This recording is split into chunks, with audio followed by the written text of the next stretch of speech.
Махаббат құдіреті. Әңгіме. Бір ауылдың түлектері Дәурен мен Назымның жоғары оқу орнын бітіріп, диплом алғандарына бір айдан астам уақыт өтті. Университет қабырғасында жұбы жазылмаған екі ғашық той мәселесін қозғап, әке-шешелерімен ақылдаса бастады. Назымның жалғыз әжесінен басқа жақын ешкімі жоқ. Әке-шешесі тым ертеде жол апатынан қайтыс болып кеткен еді. Сондықтан бар жауапкершілікті Дәуреннің әкесі Жарылғап пен анасы Бижамал қолға алған.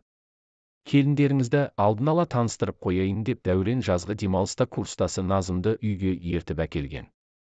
Әжесінің қолында өскен Назым салт дәстүрді білетін ибалы, тәрбиелі келін болатыны алғаш танысқаннан бастап-ақ байқалған.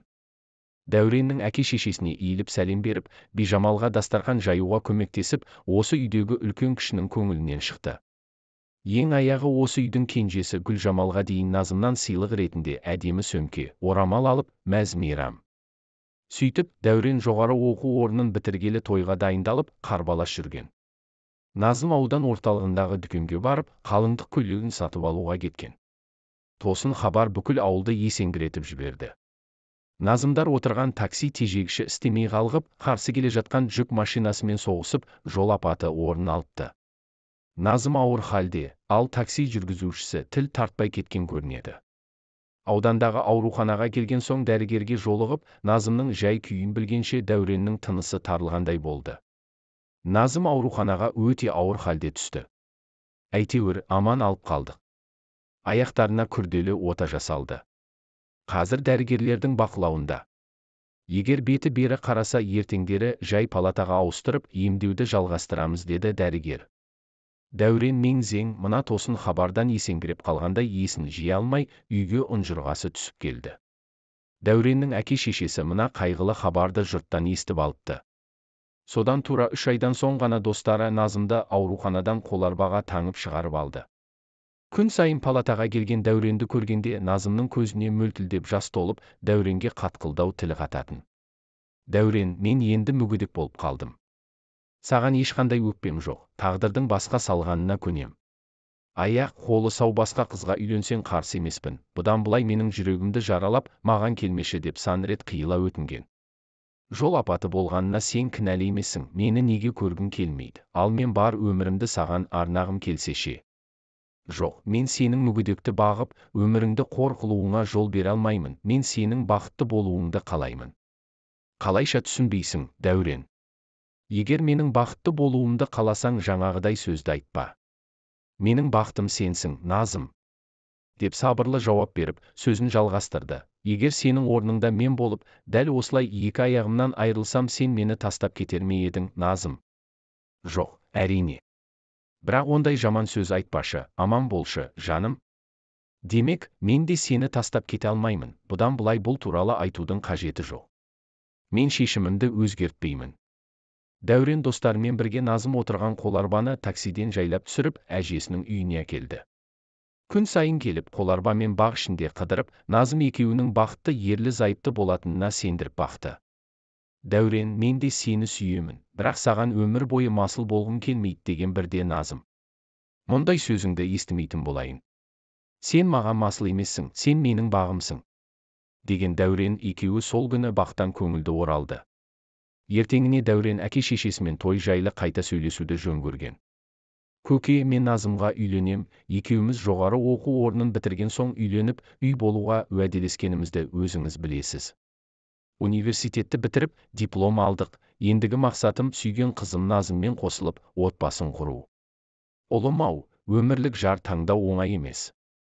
Жақында болған жол апатынан кейін Назым екі аяғынан бірдей айырылғанын білесің, сөйте тұра райыңнан қайтпай, әлгі мүгедек қызға үйленем деп қоймайсың. Мұның қалай? Мүгедек қызға үйленіп, өз өміріңді қор қылмақсың ба? Болашақ келін сенің болашақтағы ұрпағыңның анасы болатынын естен шығарма, балам. Көке, жазмыштан озмыш жоқ демекші, ол тағдырдың маңдайға жазуы, кездейсоқ апатқа ұшырағанына, сөйтіп мүгедек болып қалғанына Назымның ешқандай жазығы жоқ. Университетте оқыған 4 жыл бойы жұбымызды жазбай жүрдік. Енді жол апатына түсіп, мүгедек болып қалғанда қашып кетпекпін бе? Егер мүгедек болып қалды деп, мен теріс айналсам, ол өмірден түңіліп кетпей ме? Қайта басына қиындық түскенде оған демеу болайын, қиындықтан тайсалмай үйленейін деп бел будым, көке. Қайталап айтамын, ұлым. Сенің болашақтағы балаларыңның анасы, менің келінімнің мүгедек болғанын қаламаймын. Көке, қиындықтан қашпа, сүйген адамыңды аялап сыйла, екі сөзді болма дегенің қайда? Сүйген жарыңмен қуанышты да, қайғыны да бөлісу керек деген сен емес пе едің, әке? Енді жол апатынан кейін екі аяғынан айырылған Назымды тастап кетсем, жігіттік ар-намысым қайда? Қатып қалған қағида жоқ, өмірде түрлі жағдайлар болады демеп пе едім. Бұл дүниеде Назымнан басқа қыз құрып қалып па? Қыздар көп екенін білем, бірақ мен олармен сөз байласқам жоқ, тек сүйген қызым Назымға уәде бергем, сол сөзінде тұруым керек. Егер ол қызың сені шынымен жақсы көрсе, мүгедек бола тұра саған тұрмысқа шығып, саған масыл бола қоймас. Иә, Назым мені үйленуден айнытпақ болған, бірақ мен қиындықтан қашпаймын, көке. Не де болса Назымға үйленіп, оны бақытты еткім келеді. Бақытты болуға лайық қыз. Сонда ол қызды бақытты ету үшін жас өміріңді құрбан етпексің бе, ойланшы, ұлым-ау. Иә, мен көп ойландым, көке. Ақыры, Назымның мүгедектігіне қарамастан үйленуге бел будым. Маған Назымнан басқа қыздың керегі жоқ, түсінемісің, көке? Мен Назымды жан жүрегіммен жақсы көрем. Дәурен, ұлым, неге айтқаныңнан қайтпайтын адамсың? Мейлі айтқан ақылды алмасаң, білгеніңді істе. Бірақ кейін бармағыңды тістеп өкініп жүрме, балам. Ендеше мен Назымға уәде бергем, сол уәдемде тұрып келесі айда үйленем. Мейлі, өзің біл, бірақ екі аяғы жоқ мүгедек қызға үйленіп, кейін өкінесің, бірақ ол кезде кеш болады, балам. Жоқ, өкінбеймін, өйткені мен оны сүйем, көке. Сүю, күй деген бос сөз. Мейлі, өз обалың өзіңе. Тойға дайындалайық, көке. Деген ұлы орнынан ұшып тұрып, бір шешімге келгендей әкесін қапсыра құшақтады. Менің басым ауырып тұр, өз шешіміңнен қайтпайтыныңды шешеңе айт, келіннің мүгедек екенін біліп, қатты қуанар деген әкесі кекесінмен мырс етіп, ұлының жөн сөзіне көнбегеніне ашуланып, шыдамай үйден атып шықты. Дәурен анасына бұл ойын айтқанда, анасы ботадай боздап жылады. Байғұс балам-ау, жас өміріңді қор қыласың ғой. Асықпай ойланшы деп көз жасын көлдетті. Сол жылы Дәурен айтқанынан қайтпай Назымға үйленді, оның тойына шақырылған адамдардың таңдай қағып, таңғалмағаны жоқ.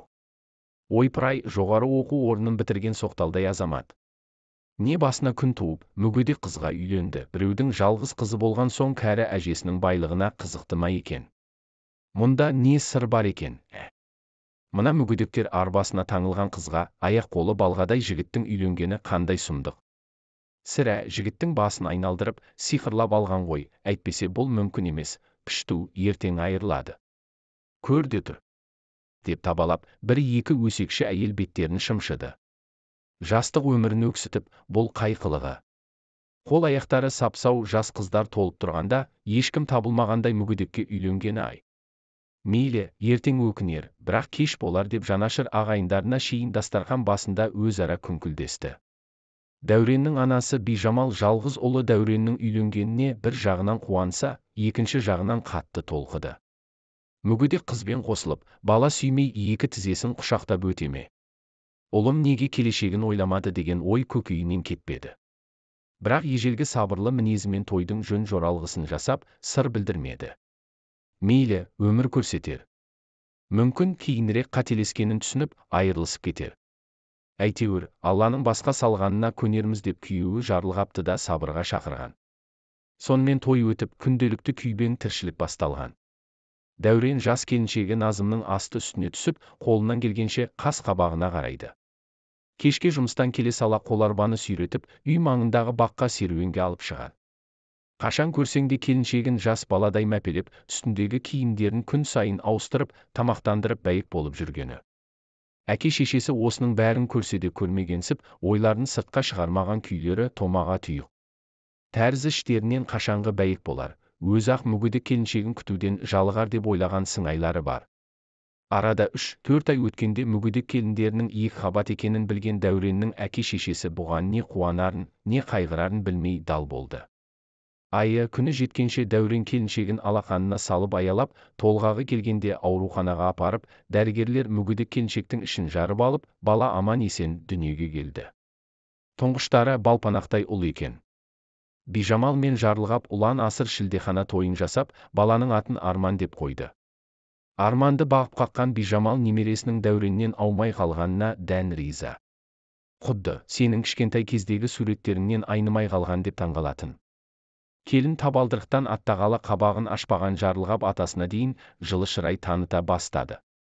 Кейде кемпірі шаршағанда бесікті тербетіп қолқабыс жасайтын әдет тапты. Алғашында Дәуреннің мына қылығына қайран қалған көрші-қолаң, дос-жаран, туған-туысқандары да Назымның кішіпейіл, ақ көңілділігіне тәнті болып, кезек-кезек жарыса қонаққа шақырып, Дәурен мен Назымды қастерлеп төрге отырғызатын болған. Келесі жылы Назым мен Дәурен Германияға барып, Назымның аяғына протез жасатып әкелді. Енді ол ептеп өз күшімен таяққа сүйеніп жүреді. Күзде күйеуінің қарсылығына қарамастан ауылдағы орта мектепке жұмысқа орналасып, жоғары оқуды бітірген мамандығы бойынша жоғары сыныптағы оқушыларға тарих пәнінен сабақ беретін болды. Назымның сабырлы, жайлы мінезі кімді де болсын баурап алатын. Арада 2-3 жыл өткенде Дәуреннің әке-шешесі ұлының дұрыс шешім жасағанына көздері жетті. Аяғына протез жасатқалы Назым үй шаруасында дөңгелетіп әкетті. Ата-енесінің асты үстіне түсіп бәйек болып жүргені. Келінжан, демалсаңшы, шаршаған шығарсың, бізге бола әуре болма деп ата-енесі бәйек болады. Назым 2 жылдан соң тағы бір қыз тапты. 2 рет кесарево жасаған соң 2 баладан артық табуға болмайды. Бала күтімі оңай шаруа емес, әрі сіз мүгедек анасыз деген дәрігерлердің байламына қарамастан, арада 1 жыл өткен соң тағы бір ұлды дүниеге әкелді. 3 баланың әке-шешесі болған Дәурен мен Назымды бүкіл ауыл тұрғындары құрметтеп, үлгі тұтады.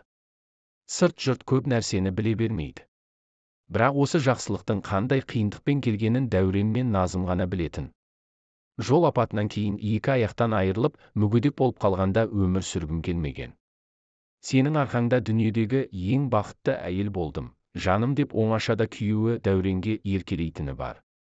Бәсе, ауруханаға барғанда менімен сөйлескім келмей, теріс айналғаның сол екен ғой. Сөйтіп, менен оңай құтылғың келген екен ғой.